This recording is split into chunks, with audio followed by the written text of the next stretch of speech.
Donc je vous invite pour ce temps que nous passons ensemble à ouvrir vos Bibles dans Matthieu au chapitre 9.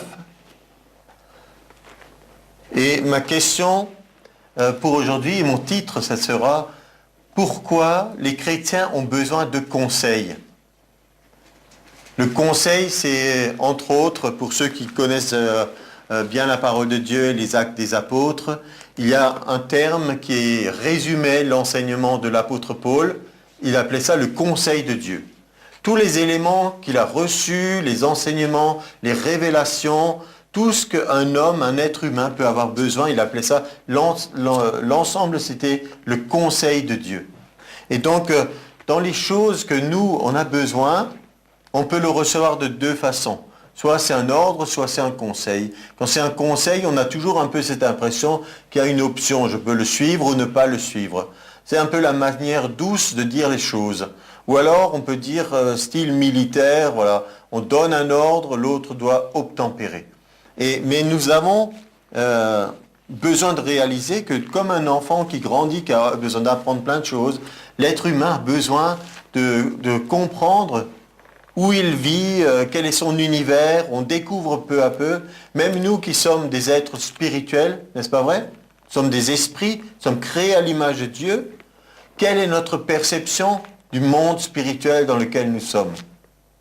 Elle est très faible. Elle est très faible. Nous croyons à des choses que nous ne voyons pas. Nous les croyons selon la parole de Dieu. Et Jésus a dit, heureux ceux qui croient sans avoir vu. Il dit, c'est déjà bien parce que vous avez réussi à saisir quelque chose par la foi sans l'avoir vu. Nous croyons en un Dieu que nous n'avons pas vu. Nous croyons qu'il y a des présences des anges. Nous croyons qu'il y a aussi des êtres démoniaques et qu'il y a tout un monde spirituel qui est là, qui a été avant que juste cette planète Terre soit là. Dernièrement, j'ai lu une interview d'un acteur qui a joué dans des films un peu de style Apocalypse, des choses comme ça. Et il a dit, je pense que nous ne sommes pas seuls dans l'univers. C'est impossible qu'il y ait juste la planète Terre qui soit habitée parce que l'univers est infini. Donc lui, il suit simplement un raisonnement en disant, mais prenez un moment juste pour réfléchir à ça. Nous croyons que, et nous le savons maintenant par les observations scientifiques, nous sommes juste une planète dans le système solaire. Ensuite, le système solaire, nous savons que c'est une étoile parmi des milliers d'étoiles. Et après, ça devient des millions, et puis ça devient des galaxies. Et nous n'avons pas de conception, pas de possibilité dans notre cerveau de pouvoir pleinement englober qu'est-ce que ça doit représenter, l'univers, l'infini. Et donc cet homme avait simplement raisonné en disant, pour lui, il est statistiquement impossible qu'on soit les seuls, parce que ça serait vraiment 1 sur des milliards, des milliards, des milliards. Bien nous, on a déjà un premier élément de réponse à cette question que certains se posent. Sommes-nous seuls dans l'univers? Non. Nous savons que pour nous, il y a Dieu qui est présent, il y a des êtres célestes qui nous sont révélés dans la parole de Dieu. Donc nous commençons au moins à avoir une perception que nous sommes plus que simplement des personnes physiques. Nous sommes plus que juste des gens on tire notre origine de la terre, on y retourne. Nos corps, quand ils meurent, ils se décomposent, ils sont enterrés, tout ce que vous voulez. Alors, nous avons pourtant une capacité maintenant, en tant qu'être spirituel, de recevoir des informations du ciel. Alors, ce serait quand même pas très intelligent de notre part de dire non, on n'a pas besoin de conseils, on peut se débrouiller. Ça serait comme pour des parents, vous avez essayé d'éduquer vos enfants, de donner des conseils, et on sait que l'enfant passera forcément par une ou plusieurs crises à des moments de croissance où il pense des fois qu'il sait déjà ou qu'il n'a pas besoin. Et nous ne sommes pas différents spirituellement. Tout ce que nous voyons dans le naturel se passe aussi dans le spirituel. Alors, les chrétiens ont besoin de conseils. La grande erreur, on va déjà traiter cette question. La grande erreur à ne pas faire, c'est de penser « je peux dépendre de Dieu seul », comme si on était sur une île déserte, isolée. Donc, je vous ai invité à ouvrir dans Matthieu 9. On va déjà lire ce que le Seigneur Jésus nous a dit dans les versets. On va lire tout le petit paragraphe à partir de 35 jusqu'à 38. Jésus parcourait toutes les villes et les villages, enseignant dans les synagogues, prêchant la bonne nouvelle du royaume et guérissant toute maladie et toute infirmité. Voyant la foule, il fut ému de compassion pour elle, parce qu'elle était languissante et abattue, comme des brebis qui n'ont point de berger. Alors il dit à ses disciples, « La moisson est grande, mais il y a peu d'ouvriers. Priez donc le maître de la moisson d'envoyer des ouvriers dans sa moisson. » Et là, nous avons cet extrait de ce passage qui nous dit que Jésus était ému de compassion. Pour moi, c'est quelque chose qui est très important, parce que des fois, il y a des personnes qui disent, oui, on veut vraiment comprendre qu'est-ce que Dieu ressent, quel est le cœur de Dieu. Et il dit, là, nous avons vraiment un exemple d'une révélation de ce que ça représente, le cœur de Dieu. Jésus est ému de compassion. Ému, ça veut dire quelque chose le touche dans son être intérieur. Et la compassion, c'est quoi? Ça se traduit par souffrir avec. La passion, c'est la souffrance. Donc on parle d'une passion, ça veut dire c'est un sentiment qui est tellement fort que ça fait mal. Et la passion du Christ, c'est un sentiment qui était tellement fort de se donner pour nous qu'il a été jusqu'au bout de sa souffrance. Et donc quand on a la compassion, ça veut dire qu'on peut ressentir littéralement ce que l'autre ressent. Il a ressenti une compassion. À cause de quoi? Simplement de voir que les gens étaient comme des brebis sans berger. Nous pouvons aussi lire dans un extrait de la parole vivante qui nous rend des fois les choses un petit peu différemment. Alors on va lire dans cette version. Jésus parcourait toutes les villes et tous les villages. Il enseignait dans les synagogues, proclamait la bonne nouvelle du règne de Dieu, guérissait toutes sortes de maladies et d'infirmités. En voyant les foules, il était bouleversé. Une profonde pitié s'emparait de lui, car elles étaient comme des brebis abandonnées, n'ayant pas de berger, déprimées, harassées et abattues. Alors il dit à ses disciples, « Quelle moisson abondante et si peu d'ouvriers pour la rentrée. Demandez donc au Seigneur à qui appartiennent le champ et la moisson, qu'il envoie des ouvriers pour rentrer sa récolte. »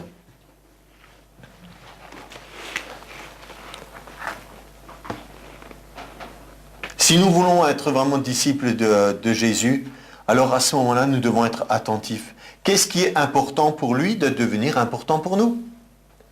Et qu'est-ce qui est important pour lui ici?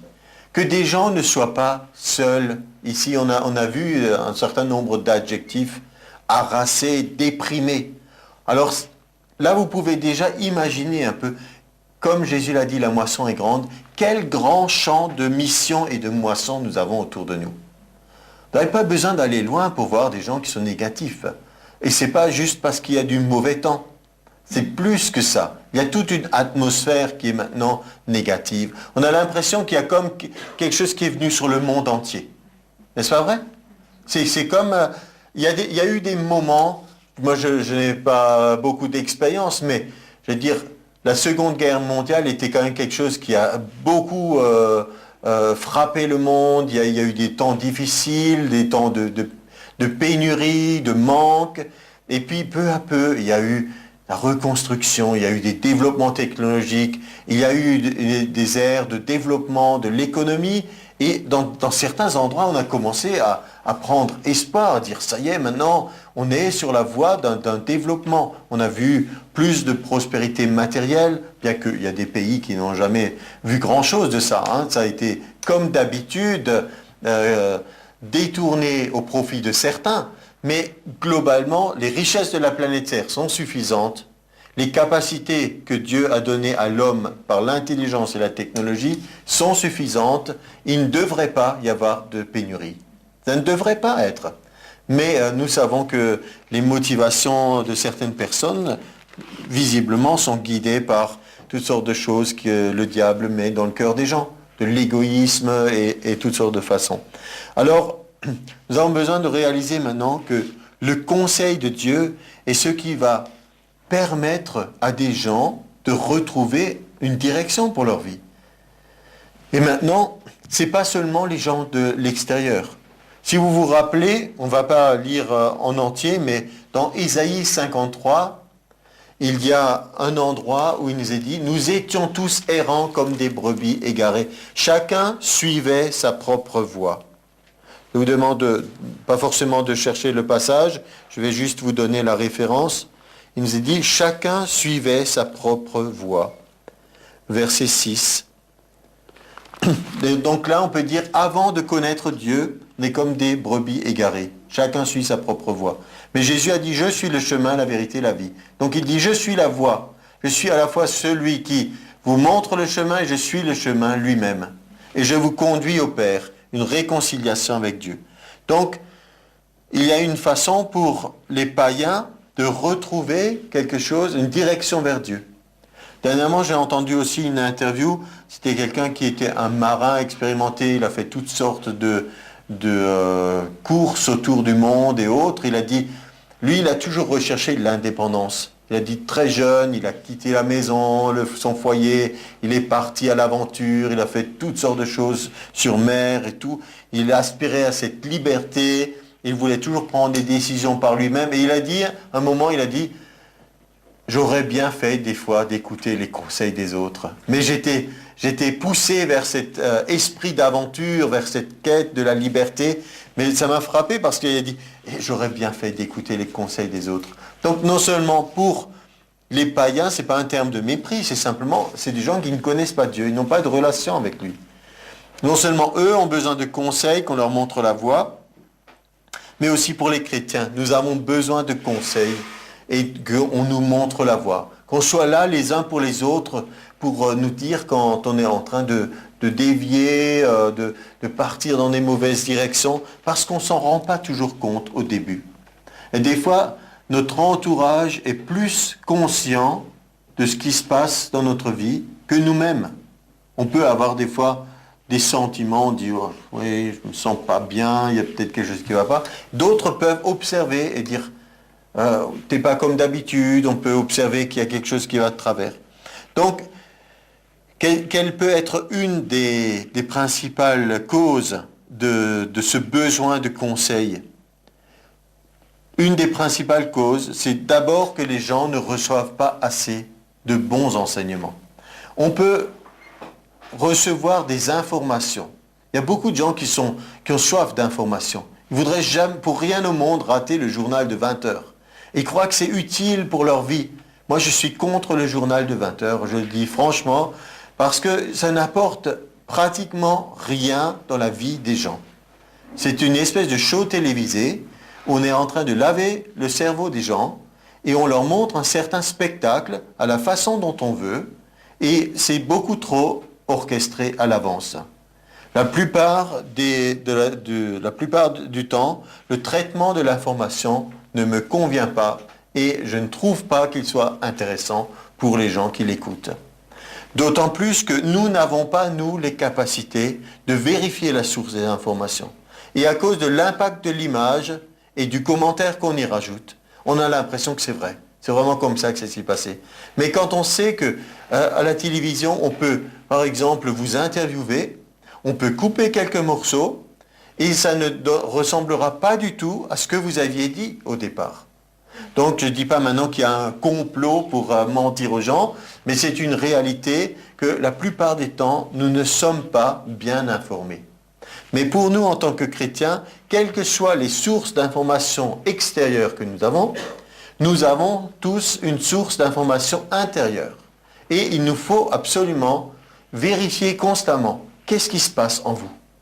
Est-ce que vous n'avez pas cette capacité d'écouter votre conscience ?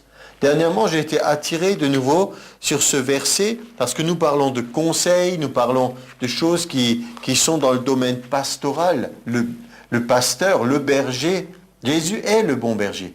Il veut s'occuper de notre âme. Il y a des choses qu'il veut faire pour nous. Et dans une des choses que nous avons dans la parole de Dieu, c'est les épîtres de Paul à Timothée. On les appelle les épîtres pastorales, parce que c'est vraiment le père, le pasteur, qui parle à son élève, à son enfant dans la foi, qui est Timothée. Et lui donne plein de conseils. Et entre autres, il dit quelque chose qui est très important pour nous. Il dit dans 1 Timothée 18, première épître à Timothée, chapitre 1, verset 18, et dit « La recommandation que je t'adresse, Timothée mon enfant, selon les prophéties faites précédemment à ton sujet, c'est que d'après elles, tu combattes le bon combat en gardant la foi et une bonne conscience. » Tout le monde dit « et une bonne conscience ?» Une bonne conscience. Dis à ton voisin, est-ce que tu as une bonne conscience?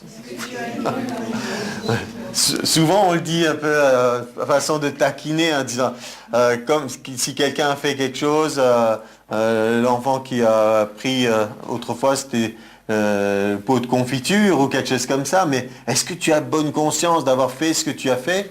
Mais au-delà de la petite anecdote, de la petite bêtise entre guillemets, là c'est quelque chose de beaucoup plus important qu'on va voir dans la suite de ce texte. C'est pas seulement garder la foi, mais aussi garder une bonne conscience. Parce qu'il nous est dit, cette conscience, quelques-uns l'ont perdue et ils ont fait naufrage par rapport à la foi. Naufrage, c'est naufrage, hein. C'est pas une petite erreur de parcours. Naufrage, ça fait référence à quoi? Un bateau qui se déplace sur l'eau. On ne peut pas dire, oh, il a un petit peu dévié de sa course. C'est pire que ça. Il a coulé. C'est fini. La course est finie. Il n'y a plus de moyen d'avancer.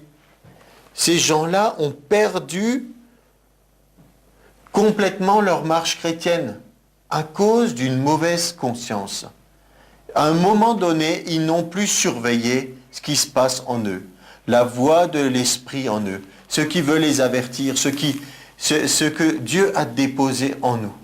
Il nous est dit que le souffle de l'Éternel, c'est l'esprit de l'homme. Dans l'esprit de l'homme, il y a une capacité pour Dieu de nous diriger. Et si on perd cette capacité, ici la Bible dit, on finira par faire naufrage par rapport à la foi. Donc on peut avoir, pendant un moment, on peut agir avec la foi d'une façon mécanique. Mais si on ne fait pas cet ajustement entre foi et bonne conscience, quelque chose va se passer. Quelque chose va se passer et là, nous on dit, il ne faut pas critiquer, il ne faut pas parler sur les gens, des choses comme ça. Mais ici, l'apôtre Paul, il nomme des personnes, donc c'est quand même assez grave. Hein. Il dit, de ce nombre sont Hyménée et Alexandre que j'ai livrés à Satan afin qu'ils apprennent à ne pas blasphémer. Alors pour mettre les choses au clair, Paul et Satan ne sont pas là en communication et ils se mettent d'accord, bon ben qu'est-ce qu'on va faire de ces deux-là, bon tu t'en occupes. Non, l'expression livrée à Satan, ça voulait dire que à cause de leur comportement, à cause de leur attitude, et ça allait très loin. Par exemple, l'apôtre Jean dit aussi que ce même Alexandre, nous le retrouvons on le retrouve ailleurs, où il est noté, mais je ne le vois pas maintenant. Mais donc, ces personnes ont été assez loin pour que l'apôtre Paul dise, eh bien, on les exclut de notre assemblée. On les exclut de notre communion fraternelle, on les exclut du fait d'être ensemble, de s'encourager dans la foi et de marcher ensemble. Parce que quand on parle du mot excommunication, c'est quand même un terme qu'on trouve un peu bizarre des fois. Pourquoi exclure des gens? Est-ce qu'on a vraiment le droit de les juger? C'était quelque chose qui était grave et qui a été utilisé là dans ce cas-là, qui est cité. Mais qu'est-ce que ça nous apprend à nous? Ça nous apprend que c'est une chose de première importance, que nous gardions cette bonne conscience. Gardez la capacité d'être dirigé dans votre esprit. Entretenez-le. Alors, on va lire la version Parole vivante à partir du verset 19. Maintiens fermement ta foi et garde ta conscience intacte. Certains, hélas, se sont affranchis d'elle, n'ayant pas voulu écouter ses avertissements, et leur foi a fait naufrage. Ces avertissements ici, ça fait référence à la conscience qui veut les avertir. Donc c'est pourquoi c'est important pour vous aussi. Dans votre marche chrétienne, donnez-vous l'occasion d'écouter ce qui se passe en vous. Écoutez les conseils. Il y a toutes sortes de conseils. C'est pour ça que j'ai dit aussi que certains veulent dépendre de Dieu lui-même. Et c'est bien d'avoir une relation directe avec Dieu. C'est bien d'entendre de lui. C'est bien quand vous ouvrez votre Bible que Dieu vous parle. Tout à coup, un passage, vous n'avez pas compris vraiment ce que c'est, devient vivant. Et vous dites, ah mais c'est vraiment pour moi, c'est vraiment quelque chose qui m'encourage. Et nous croyons que c'est possible d'entendre de cette façon. Mais certains ont abusé certains textes bibliques, comme 1 Jean 2, où il nous est dit, au verset 20, « Pour vous, vous avez reçu l'onction de la part de celui qui est saint, et vous avez tous de la connaissance. » Et un peu plus loin, il nous est dit, au verset 27, « Pour vous, l'onction que vous avez reçue de lui demeure en vous, et vous n'avez pas besoin qu'on vous enseigne. Mais comme son onction vous enseigne toute chose, qu'elle est véritable et qu'elle n'est point un mensonge, demeurez en lui selon les enseignements qu'elle vous a donnés. » Donc, je rappelle, l'onction, c'est la manifestation de la présence de Dieu. Nous avons des fois une expérience de l'onction qui peut être présente dans une salle, dans une assemblée, dans une façon dont Dieu se manifeste. Nous savons qu'elle peut être sur nous et nous savons aussi que nous avons le Saint-Esprit qui habite en nous. Et cette onction, il nous est dit, elle demeure en nous et il nous enseigne. Et elle nous enseigne quoi? Cette onction n'est pas là pour remplacer tout le reste de l'œuvre du Saint-Esprit au travers des ministères, au travers des frères et sœurs, au travers de tout ce que vous pouvez lire et apprendre. Elle est là pour attester en vous surtout les enseignements qui viennent des antéchrists. Anté, ça veut dire avant. Voilà, ceux qui s'opposent à, qui viennent avant. Donc il y a encore une fois cette exhortation par rapport au temps auquel nous vivons. Verset 18, « Petits enfants, c'est la dernière heure, vous avez appris qu'un antéchrist vient, il y a maintenant plusieurs antéchrists. » Donc, Jean déjà, il y a 2000 ans, voyait que régulièrement, il y avait des gens qui s'opposaient à Jésus, le Christ, le seul Christ, et qui voulaient enseigner des choses qui allaient contre lui, qui allaient contre ce qu'il voulait annoncer. Et il a dit, « Mais il y a en vous une capacité reçue de Dieu, on appelle ça l'onction, qui vous permet d'être enseigné et qui vous avertit au niveau de votre conscience, de votre sensibilité, qui vous avertit de dire « n'écoute pas ça, ne le suis pas, n'écoute pas ». Et je dis, nous devrions être capables, mais quel est le travail par exemple des sectes, de certains gourous? C'est justement de captiver, la Bible nous dit à un moment, certaines personnes faibles ont été captivées, de captiver des gens qui ont un moment de faiblesse ou un manque de discernement et de pouvoir prendre avantage sur eux, de leur laver le cerveau et de pouvoir les influencer. Mais sinon, l'être humain a reçu une capacité, surtout le chrétien, de pouvoir exercer son discernement, de pouvoir écouter au fond de lui pour chaque situation, pour les choses qu'on lui dit et ne pas simplement écouter. Et même si c'est une personne que vous respectez, c'est pas parce que vous respectez quelqu'un qu'elle a toujours raison. Et comme je disais que nous n'avons pas, nous, les capacités de vérifier les sources d'information. Donc nous choisissons, nous trions. Qu'est-ce que nous trions? La plupart du temps, hélas, nous trions les choses que nous voulons bien croire. Beaucoup de gens croient des choses qu'ils désirent entendre, qu'ils aimeraient bien croire. Par exemple, il y a des gens aussi qui, contrairement à Jésus qui était, il nous est dit, bouleversé, saisi d'une grande pitié, ému de compassion, si quelqu'un ne veut pas se laisser interpeller par quoi que ce soit qui se passe, hein, on va faire quoi? On va vouloir croire que nous irons tous au paradis. Comme ça m'enlève la responsabilité de donner à l'autre l'occasion d'annoncer, de recevoir la bonne nouvelle ou de pouvoir croire en Jésus. Nous allons croire que mais les pauvres qui sont autour de nous, il y a toutes sortes d'aides sociales, d'assistance, tout est prévu dans notre pays. Et puis si quelqu'un a faim, il y a les restos du cœur, et si quelqu'un a d'autres problèmes, il y a des docteurs et des psys, et de vouloir toujours croire que finalement tout va bien. Et on peut continuer comme on aimerait. Mais la Bible est là pour nous remettre en question, pour dire non, je te demande de travailler au niveau de ton esprit, de recevoir des conseils, de développer cette capacité que tu as en toi. Et donc, ce que j'ai dit, c'est que beaucoup ne reçoivent pas un bon enseignement. Alors, il y a le bon enseignement de la parole de Dieu, il y a la capacité de discerner à travers de la conscience, mais on peut dire alors qu'il y a des gens, ils sont mal nourris spirituellement. Or, pour un enfant qui vient au monde, c'est important qu'il ait tout de suite des bons éléments pour sa croissance. Certaines choses de malnutrition dans les premières semaines de la vie ont des conséquences pour tout le reste de la vie. Il y a des choses qu'on ne peut plus rattraper après. Et on peut faire le parallèle spirituellement aussi. La meilleure chose, des fois, pour certaines personnes, c'est de ne connaître rien et de tout découvrir de l'évangile de A jusqu'à Z.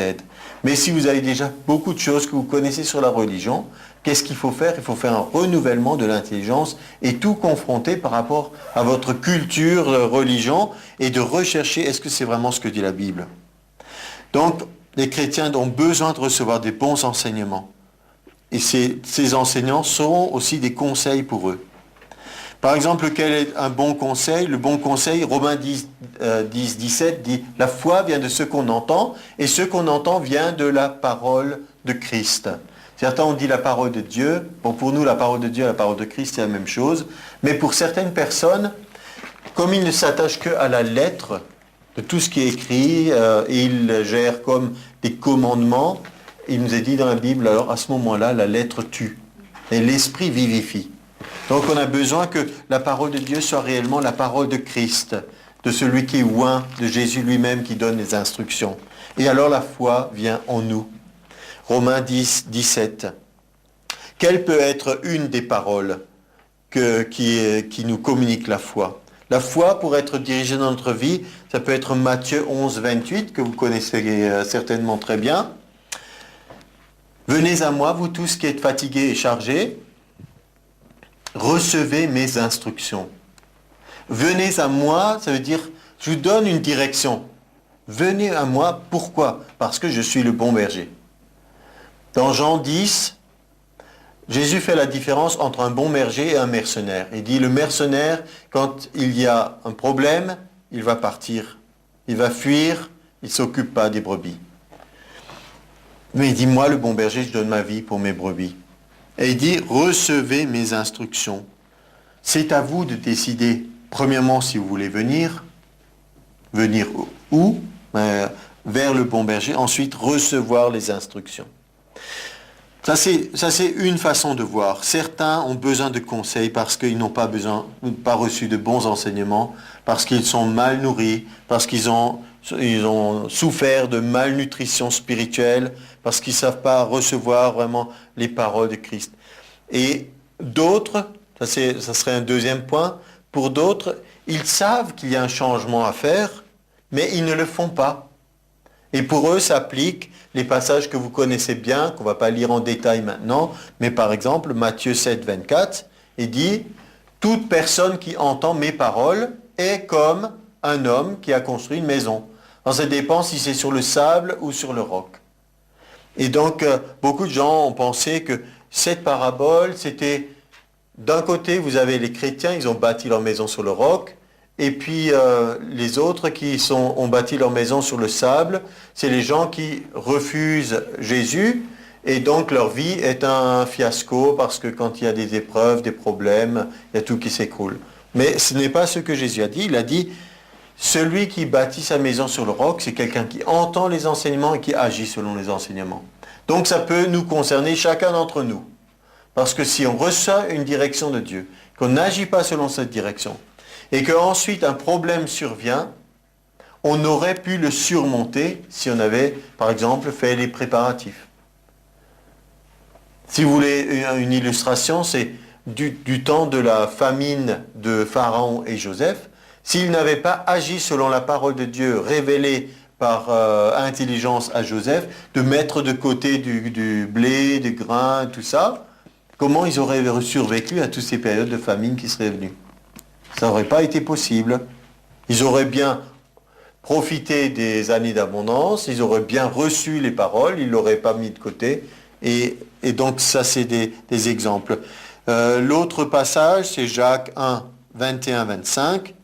Il dit l'importance d'agir selon la parole. Et il dit que écouter la parole et ne pas agir, c'est comme regarder son image dans un miroir et tout de suite repartir et oublier l'image qu'on avait. Et donc nous savons, chacun d'entre nous, normalement le matin, avant de partir dans la journée, vous regardez l'image que vous voyez dans le miroir. Si cette image ne vous convient pas, vous ne pouvez pas changer de tête, mais vous pouvez arranger un petit peu. Et donc, se coiffer ou faire je ne sais quoi d'autre, raser ou pas raser, et maquiller ou pas maquiller. Mais donc ça, c'est pas notre sujet, c'est simplement que cette illustration a été donnée aussi. On voit une image, mais tout de suite après, on s'en va et on oublie. Mais la Bible, c'est comme un miroir pour nous. Quand on regarde vraiment à l'intérieur, on peut voir comment on est. On peut voir mes réactions, ma façon d'être. Dans la même épître de Jacques, nous trouvons aussi un autre aspect. Il nous est dit de recevoir la parole et ne pas agir dessus, c'est avoir une foi qui est morte. Une foi qui est morte ne produit rien. D'accord? C'est pas compliqué à comprendre. Vous avez déjà vu quelque chose qui est mort produire quoi que ce soit? Non. Donc une foi qui est morte ne produit rien. Or, le juste vivra par sa foi. Comment vous voulez vivre en tant que juste si ce que vous voulez utiliser, c'est une foi qui est morte? Ce n'est pas possible. Et pourtant, c'est la définition de savoir quelque chose sans agir. Il nous est dit que c'est une foi qui est morte. Et dernière réflexion sur ce point, toujours le point de savoir qu'il y a un changement à faire mais ne pas le faire, c'est que si vous voulez atteindre quelque chose que vous n'avez jamais atteint, ou recevoir quelque chose que vous n'avez jamais reçu, ou faire quelque chose que vous n'avez jamais fait, à un moment donné, il faut faire quelque chose que vous n'aviez jamais fait auparavant, dans le sens de rentrer dans cette nouvelle situation. Il faut déclencher quelque chose. Quelqu'un ne peut pas dire, je refuse de prendre le volant d'une voiture tant que je ne sais pas rouler. À un moment donné, il faut s'y mettre. Même si on ne sait pas encore, c'est là qu'on apprend. Et donc, ce qui est important aussi, c'est de réaliser que peut-être vous avez peur de le faire, mais alors faites-le avec peur. Puisque le courage, c'est pas de ne pas avoir peur. Le courage, c'est de surmonter sa peur et de le faire quand même. Alors peut-être le début sera difficile, peut-être vous le sentirez au niveau de votre ventre, mais à un moment donné, il faut se lancer. Et pour la foi, pour les choses que nous faisons, c'est la même chose. Il faut aller un moment, comme Pierre, un moment, il est sorti de la barque pour aller vers Jésus. Certains aussi, nous sommes dans une troisième partie, certains permettent à leur corps et à leur intellect de dominer tout leur être. Or, nous annonçons, selon la parole de Dieu, par exemple 1 Thessaloniciens 5, 23, dit que nous sommes un être en trois parties, esprit, âme et corps. L'esprit est créé à l'image de Dieu. Si nous voulons vivre notre vie à l'image de Dieu, c'est l'esprit qui doit dominer. Ce n'est pas le corps qui doit dominer, ce n'est pas l'intellect et le raisonnement. Ça nous a été donné par Dieu, l'intelligence, il faut bien s'en servir, mais ce n'est pas le raisonnement qui doit dominer contre la parole de Dieu. Et là encore, il y a un passage de la parole vivante qu'on va lire dans un instant, mais déjà on peut prendre Proverbe 23, 7, il nous est dit, un homme est tel que les pensées de son cœur. Donc, si vous avez certaines pensées, peu à peu, ça va vous influencer et vous allez devenir comme ça ou agir comme ça. Donc, veillez sur vos pensées. Aussi, ce que nous savons de Proverbe 18, 21, la mort et la vie sont au pouvoir de la langue. Si vos pensées sont d'une certaine façon, tôt ou tard, vous allez parler comme ça. Et ces paroles auront de l'influence sur votre vie. Donc, examinez ce que vous pensez. Laissez-vous renouveler encore et encore dans votre intelligence. Tous les jours, nous avons ce combat à mener, de voir si ce que nous pensons est juste.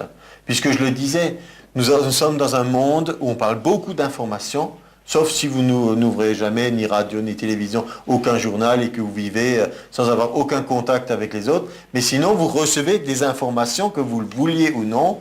Et des fois, une tonne d'informations. Je dis, si quelqu'un ne prie jamais, ne lit presque pas sa Bible, et ne lit aucun livre chrétien ou n'écoute pas de messages ni rien, il y a peu de chances qu'il arrive à gagner ce bras de fer entre les masses d'informations que ses oreilles et ses yeux reçoivent tous les jours, et le petit peu d'informations intérieures qui pourraient lui permettre de réajuster son regard sur les choses.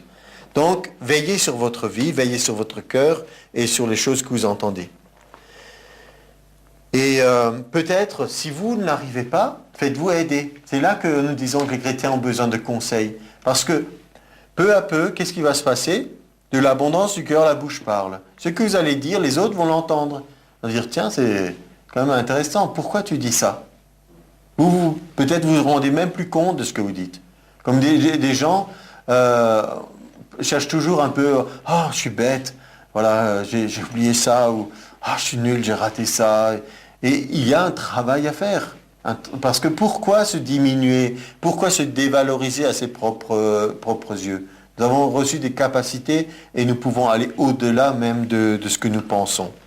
Donc, permettons aux autres de parler dans notre vie. De dire, tu sais, tu devrais... Quelqu'un a dit comme ça, ne te maudis pas toi-même. Ne parle pas mal de toi. Ne te dévalue pas. Certains, donc, chrétiens permettent à leur pensée ou à leur corps de dominer. C'est ce qu'on appelle le chrétien charnel. Il est dominé par le côté humain. L'être humain, il y a le côté divin, il y a le côté humain.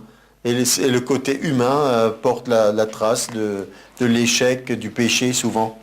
Alors il nous est dit dans la parole de Dieu, mais nous pouvons agir contre ça. Et dans 1 Corinthiens 9, 27, je voudrais aussi vous lire ça. C'est l'exemple où Paul compare par rapport au sport. Les Jeux Olympiques étaient célèbres dans le monde antique. C'était quelque chose qui était vraiment exceptionnel. Les vainqueurs des Jeux Olympiques étaient réellement idolâtrés. C'était extraordinaire ce qu'on pouvait imaginer de prestige et de gloire pour ces gens-là et qui s'entraînaient comme nos athlètes actuellement pendant des mois, des années pour une épreuve.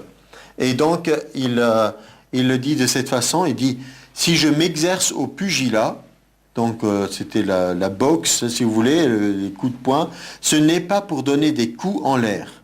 Je ne me bats pas contre des fantômes. Et plus loin, il dit, j'entraîne mon corps par l'endurcissement et la discipline, afin de le réduire à ma merci. Je le maîtrise et le maintiens asservi, de peur qu'après avoir appelé les autres au combat et leur avoir proclamé la bonne nouvelle, je ne me trouve moi-même disqualifié. Alors c'est une chose intéressante parce que dans ce contexte sportif, on a l'impression que c'est un adversaire contre l'autre, mais pour Paul, ce qui est encore plus important, c'est le combat qu'il se mène à lui-même. L'excès et l'erreur doctrinale qui peut être une déviation de ce texte, c'est d'avoir un mépris du corps. Mais ce n'est pas ce que la Bible dit. La Bible ne nous dit pas ici de mépriser notre corps. Elle dit simplement de l'entraîner et de le maintenir asservi. Il y a une différence. Alors je vous laisse à votre méditation sur ça, mais c'est quand même quelque chose où il a beaucoup d'expressions dans cette version dynamique, et je vous le rappelle alors, de peur qu'avoir appelé les autres au combat et leur avoir proclamé la bonne nouvelle, je ne me retrouve moi-même disqualifié. Disqualifié, c'est vraiment une des choses, je pense, les pires qui peuvent arriver pour un athlète. si vous êtes battu pendant la course, bon ben tant pis, hein. Le respect veut qu'on dise l'autre était meilleur, mais disqualifié, ça veut dire que tout ce que vous avez fait, tous les efforts que vous avez produits pendant des années pour vous préparer, ben voilà, vous n'avez même pas le droit de participer, ou alors on ne reconnaît pas la valeur de ce que vous avez fait, c'est annulé. Et donc, pour un chrétien aussi, c'est dur de se voir disqualifié dans la course que nous devons mener. Cette course que Dieu nous appelle à courir. Mais nous savons que le combat dont nous parlons, c'est un bon combat. D'accord? Le combat de la foi est un bon combat. Tout le monde peut dire ça? Le combat de la foi, c'est un bon combat.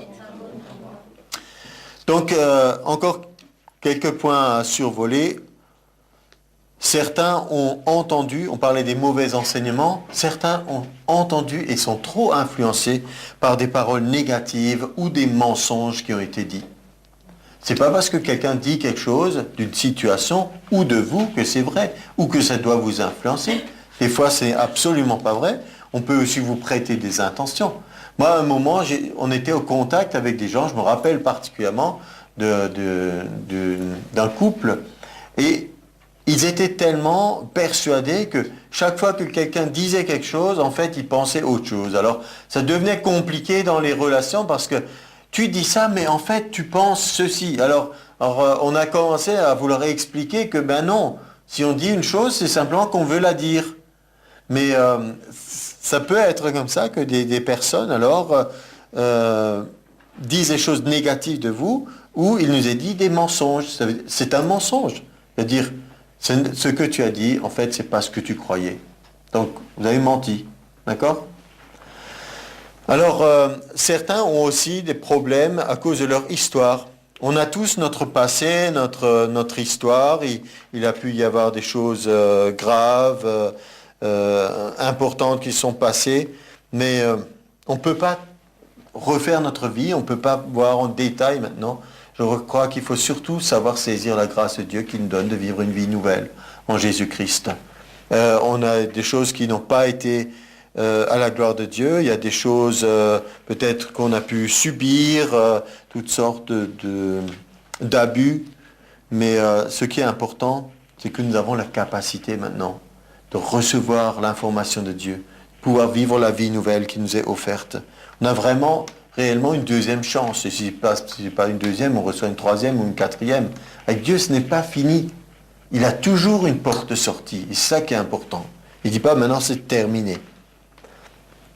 Certains ont peur des changements. D'autres sont trop têtus, trop obstinés pour vouloir changer. Certains sont simplement ignorants. Si vous ne savez pas, on ne peut pas toujours l'inventer ou l'imaginer.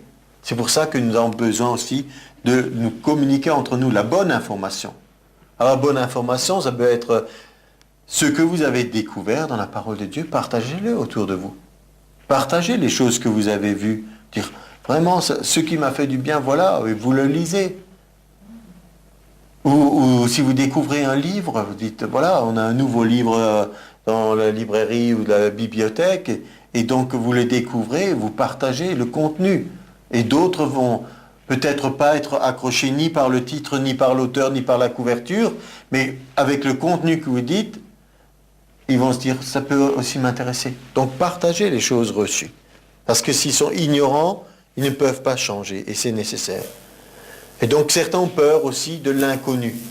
On veut rester dans la zone de confort, c'est vrai, mais à un moment donné, il faut aussi savoir s'aventurer. On admire les gens qui vivent des vies extraordinaires, mais souvent ça leur coûte à un moment de partir, d'oser, de prendre des risques. Il y a des gens, mais on les admire parce qu'ils sont maintenant à tête d'entreprises multinationales, multimilliardaires, etc. Mais à un moment donné, ils ont des fois innové, moi je me rappelle toujours dans les livres d'histoire, on était impressionné par un dessin de Bernard Palissy. Ça vous rappelle quelque chose? C'était cet homme qui tout à coup, tout le monde a pensé qu'il était devenu fou. Et moi je le vois dans ce livre d'histoire, il cassait ses meubles pour faire un feu qui était plus fort que d'habitude, pour pouvoir faire les poteries et les peintures qu'on faisait sur les poteries et de tout ça. Et après, tout le monde trouve que c'est un génie et que c'est merveilleux ce qu'il a inventé. C'est formidable ce qu'il a fait. Mais sur le moment, souvent, il faut affronter le regard des autres, oser être différent, oser se lancer dans une nouvelle aventure. Et puis, ce qui est de bien, c'est que l'aventure chrétienne, on ne peut pas dire qu'on travaille sans filet, parce que Dieu nous a dit « Je serai avec vous tous les jours ». Donc même si une fois on se trompe, rappelez-vous, on a la conscience, le témoignage intérieur, on a les frères et sœurs qui peuvent nous alerter, mais oser faire des pas de foi.